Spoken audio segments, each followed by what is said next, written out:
In tonight's top story, contact tracing quickly became a central part of the state and the country's coronavirus response.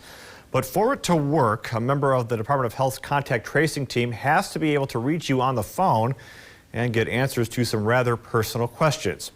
So how often are North Dakotans actually cooperating, and what happens if they don't?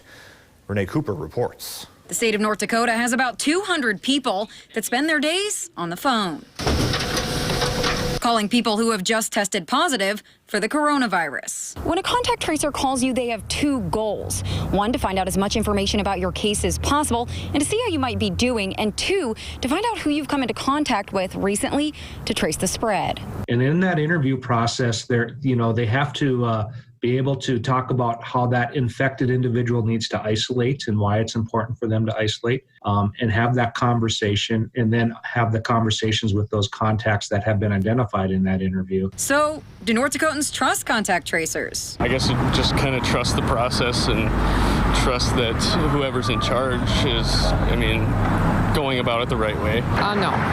And why is that? I just think that we can make our decisions for ourselves, for one thing, and we're all responsible adults.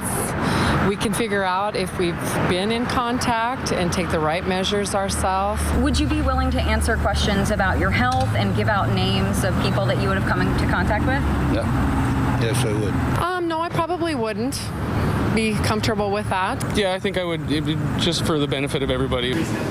People who are infected generally are a little more cooperative. Department of Health Division of Disease Control Chief Kirby Kruger says as the pandemic drags on, people have become increasingly hesitant to speak with tracers. People are starting to burn out a little bit. They want to get back to normal. People don't want to share names because they know that if they share a name, that individual may not be able to go to work. And if they can't go to work, they're not going to bring home a paycheck. They feel like they're protecting somebody. And really, what we have to get at is what's best for the community as a whole. It's also new for everybody. I guess in our lifetime, we've never really had to deal with this. Kruger assured me calls are not recorded and all responses are confidential. He added when tracers call close contacts, they won't reveal the name of the person that got the positive test result, even if you ask who it was. There's nothing convenient about being infected with COVID-19. There's nothing convenient about being a contact to somebody who's got COVID-19.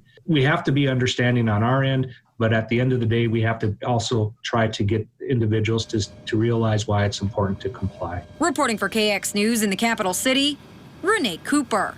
If people aren't cooperative or answering the phone, Kruger says tracers are persistent in following up again with you or someone else in a household. But ultimately, it's up to each person how much information they're willing to share. And without it, it's practically impossible to track the spread of the coronavirus here in North Dakota. So how can you be sure you've got a contact